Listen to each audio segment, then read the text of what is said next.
I'm John Beaudin. Here's part one of our conversation with Jesse Colin Young. This is Rock History Music. You obviously were familiar with that song when you recorded it because it had a few lives before that. How did you get to that tune? I never heard any of the few lives it had. As a matter of fact, I never knew that until my doctor 3 years ago brought me his cell phone and said, the Kingston Trio, he's a Kingston Trio fan. Yeah, they recorded it way before you. It brought me, there was the Kingston Trio thing, Get Together, making it sound like Sloop John B. on their, on his phone. So I had never heard it. Youngbloods were playing at the Cafe A Go-Go. We would open for whoever, and we'd get paid $20 a man.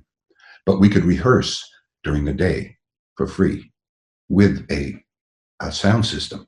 So we were just learning how to be a band. I mean, I was learning how to be a bass player. I was a month into it. So I had lots of learning to do. And so did the rest of them. We have a jazz drummer from Memphis. We have Corbett from Tifton, Georgia, two Southerners. Banana was born in, I think, in New York also, and two New Yorkers. I'm in the Village. I'm walking by. It's Sunday afternoon, and I'm thinking, wow, the Go-Go's going to be dark. We can rehearse. I'll go by and check it out. So it's 2 flights down from Bleecker there. And I get the first flight, and I said, oh, man, there's music. And for some reason, instead of turning around, I walked down the second flight. I hit the landing. Buzzy Lenhart is on stage singing Get Together. Just like in those movies about the Bible. I mean, the heavens opened. And I had an epiphanal experience. I knew my life had changed, and I knew that this was my path. It was just like it opened up like a Bible movie. So I rushed backstage, and I got the lyrics from Buzzy, and I didn't know him, but I'd seen him play with Tim Hardin. Yeah, I took it into rehearsal the next day with the Youngbloods. Everyone loved it.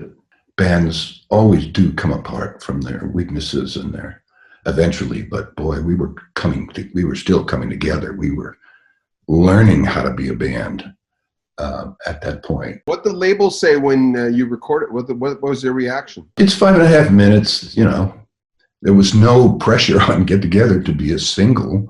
Good God, at 5.5 minutes, nobody was, everybody wanted under 3. It was a love child. It was an art piece. There was no messing around with it, trying to turn it into anything but a beautiful song. And I can hear it, the way Banana and Jerry play together on that. Jerry playing 12-string electric, Banana 6-string. They're two different guitar styles, the way they mix there. We just met in this, it is a breathtaking. The lyrics are so powerful. I've often extolling them. I'm glad I didn't write it. I could not say, if I had written it, that it is astoundingly beautiful, and as it is. Did you ever meet Chet Powers or Dino? Yeah. I met Dino at a motorcycle shop in my favorite shop in the Bay Area. I met him one day there when the shop was closing. He was in there getting something. I was in there getting something. Connie was with me. He seemed like kind of a tough guy. And I thought, really? This is the man who wrote Get Together? The angels must have grabbed him by the back of the neck and said, just listen up here. Because he didn't seem like, it's a powerfully angelic song. And well, obviously he knew who you were, right? Yeah. Oh, and he was so glad. Toward the end of his life, he would come to my shows. He died of he had a brain tumor. He didn't make it to his full years, I remember, but he was so glad. He had to sell the publishing to that to afford a lawyer in a dope bust, a pot bust in San Francisco. And for us to make the song happen and come into the world like that, he was so grateful, because I guess he always thought it was a beauty, and it just never, even Crosby recorded it when he was young, and all these different, and it never took. I knew it was the way forward. I just knew instinctively. I felt it in my gut. It didn't offer me any, I was paying attention. It was a new pathway, and so I loved it. I still love it. Every time I sing it, you open the hope door. Hope opens, and there's Yes. yeah. The way you sing it, it's laid back. Again, you seem really comfortable in your skin when you sing it. But what was your approach to singing that song? I don't know. That was the only. I didn't approach it. I just sang it, and I listen to it now, and it was very kind of non-preachy, just like laying it out. Some radio guy from BAI in New York said to me something about it. It's pure. He said it's so pure, and I said, well, it was untouched.